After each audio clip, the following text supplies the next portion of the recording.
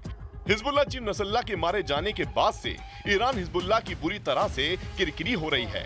Hezbollah chief Hassan Nasrallah की लाश हमला होने के 20 घंटे बाद मिल पाई है, तब जाकर हिजबुल्लाह ने उसकी मौत की पुष्टि की है। इजरायली फाइटर जेट ने 80 टन बमों से धमाके किए थे, जिसकी वजह से लाशों के चीथड़े उड़ गए थे। इधर ईरान पर भारी दबाव है कि वो इजराइल पर जबरदस्त पलटवार करे, लेकिन ईरान हिम्मत नहीं जुटा पा रहा है। इधर इजराइल ने महज 10 दिन के अंदर ही इतने जबरदस्त हवाई हमले किए हैं कि हिजबुल्लाह चीफ से लेकर हिजबुल्लाह के 17 टॉप कमांडर मारे जा चुके हैं। हालात ये हो गए हैं कि घातक और लंबी दूरी मिसाइलों से इजराइल पर हमला करने का प्लान पूरी तरह से तबाह हो गया है। दावा किया जा रहा है कि नसरल्लाह के साथ साथ ईरान की IRGC का डिप्टी कमांडर अब्बास निल्फोरूसन और हिजबुल्लाह के कम से कम 8 कमांडर मौके पर ही मारे गए हैं। हालात ये हो गए हैं कि हिजबुल्लाह के पास रॉकेट, मिसाइल, ड्रोन भरे पड़े हैं, लेकिन कोई इजराइल पर हमला करने का आदेश देने वाला नहीं बचा है। इधर ईरान को डर है कि अगर इजराइल पर ईरान ने हमला किया तो इजराइल अमेरिका के साथ मिलकर ईरान पर चारों तरफ से हमला कर देगा। इधर हिजबुल्लाह की तरफ से इजराइल पर हमला कैसे होगा, हमला कहां से होगा और कौन से हथियार से इजराइल पर हमला किया जाएगा, इस पर जंगी फैसला लेने वाला एक भी टॉप कमांडर जिंदा नहीं बचा है। हिजबुल्लाह इस वक्त बिना दांत और नाखूनों वाला शेर बनकर रह गया है। ईरान, इराक, सीरिया, यमन, 4 देशों पर न्यू ऑर्डर हमला। इधर ईरान तेजी से अब हिजबुल्लाह से ज्यादा खुद को बचाने में जुट गया है। इसके पीछे की सबसे बड़ी वजह है कि कई मुस्लिम देश इजराइल के साथ मिल चुके हैं, जिसकी पुख्ता खबर इससे पहले ईरान के पास नहीं थी। लेकिन 27 सितंबर दिन शुक्रवार को यूएन में भाषण के दौरान पीएम नेतन्याहू ने अपने दोनों हाथों में एक ऐसी तस्वीर पकड़ी हुई थी जिसमें साफ साफ दिखाई दे रहा था कि अगला टारगेट 4 देश होने वाले हैं। नेतन्याहू ने ईरान, इराक, सीरिया और यमन को दुनिया के लिए अभिशाप बताया है और इसके खात्मे की कस्में खाई हैं। מכלי התוכנית להשמדת ישראל הוא לא רק הופעל על ידי איראן, הרבה פעמים הוא גם הפעיל את איראן.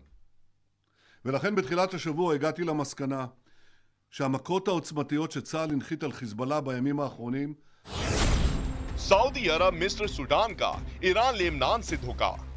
नेतन्याहू ने यूएन में जिस हरे रंग वाले नक्शे को दुनिया को दिखाया था, उससे सबसे ज्यादा हैरान ईरान, हिजबुल्लाह, हूती और सीरिया के लड़ाके हुए हैं।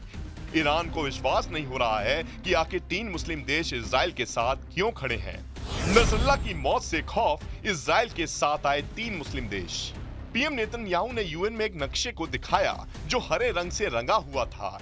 इस हरे रंग वाले नक्शे में भारत समेत 3 ऐसे मुस्लिम देश दिखाए गए हैं जिनके बारे में नेतन्याहू का दावा है कि ये इजराइल के दोस्त हैं। नेतन्याहू ने जिन 3 मुस्लिम देशों को अपना दोस्त बताया है वो हैं सऊदी अरब, मिस्र और सूडान। हैरानी की बात तो ये है कि सऊदी अरब, मिस्र और सूडान के बारे में माना जा रहा था कि ये हमास, हिजबुल्लाह और हूती के ऊपर इजरायली हमलों का विरोध करते हैं। ऐसे में ईरान जिन 57 मुस्लिम देशों के दम पर इजराइल से जंग करने की सोच रहा है उसे नेतन्याहू के हाथ में मौजूद हरे रंग के नक्शे ने खत्म कर दिया है। ईरान बुरी तरह से फंस गया है। ईरान ने गुप्त सुरंगों और बंकरों में हजारों मिसाइलों, रॉकेट, ड्रोन को भर रखा है जिसकी इजराइल को भनक लग चुकी है। ईरान को अब ये डर सता रहा है कि सुरंगों में मौजूद उसकी बैलिस्टिक मिसाइलों को इजरायली सेना कहीं उड़ा ना दे। कुछ दावों के मुताबिक 2 लाख से ज्यादा मिसाइलें ईरान के पास हैं, जबकि ईरानी ड्रोन के बारे में इजरायली सेना को भी अंदाजा नहीं है कि वो कितनी संख्या में है। लेकिन इजराइल ने अपनी हमले की नीति से दिखा दिया है कि हम हथियार चलाने वाले दिमाग और हाथों को पहले तबाह करेंगे ताकि तुम हथियार चलाने लायक ही ना बचो। इसके बावजूद खामेनेई को लगता है कि हिजबुल्लाह जंग जीत सकता है। नसरुल्लाह के मरने से पहले खामेनेई इसी तरह की लंबी लंबी डींगें मार रहे थे।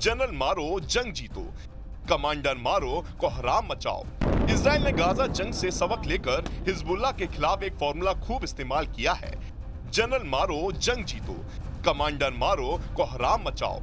इजराइल ने हिजबुल्लाह के टॉप कमांडरों को मारकर संगठन के मनोबल को तोड़कर रख दिया है। इजराइल ने सबसे पहले हिजबुल्लाह के अजीज यूनिट के कमांडर मोहम्मद नस्सर को ढेर किया। इसके बाद नस्सर यूनिट के कमांडर समी तालिब अब्दुल्ला को मार गिराया।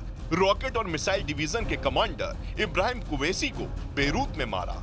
इजराइल पर रॉकेट बरसाने वाले कमांडर इब्राहिम मोहम्मद को मारकर इजराइल ने हिजबुल्लाह के हवाई हमलों की क्षमता को सीमित कर दिया। इसके बाद राजवान फोर्स के कमांडर इब्राहिम अकील को मारा। उससे पहले रणनीतिक यूनिट के प्रमुख फुहाद शुकर को बेरूत में ढेर किया। इजराइल पर हमला हिजबुल्लाह के दक्षिणी फ्रंट से हो रहा था। सबसे पहले इजराइल ऐसी फ्रंट के प्रमुख अली कराकी को मौत के घाट उतारा। उसकी मौत की वजह से इजराइल पर हिजबुल्लाह के हमलों में भारी कमी आई। इसके बाद कमांडर विस्सम अल तवील को मार गिराया। राजवान फोर्स को ट्रेनिंग देने वाले अबू हसन समीर को मौत की नींद सुलाया। इजराइल पर निगरानी करने वाले एरियल यूनिट के कमांडर मोहम्मद हुसैन को मारकर इजराइल ने संगठन की ताकत को बेहद कमजोर कर दिया।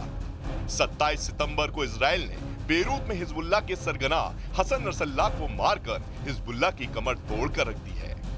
अब ऐसे हालात में ईरान क्या इजराइल से हिजबुल्लाह चीफ की मौत का बदला लेने की हिम्मत जुटा पाएगा? ये अपने आप में बड़ा सवाल है।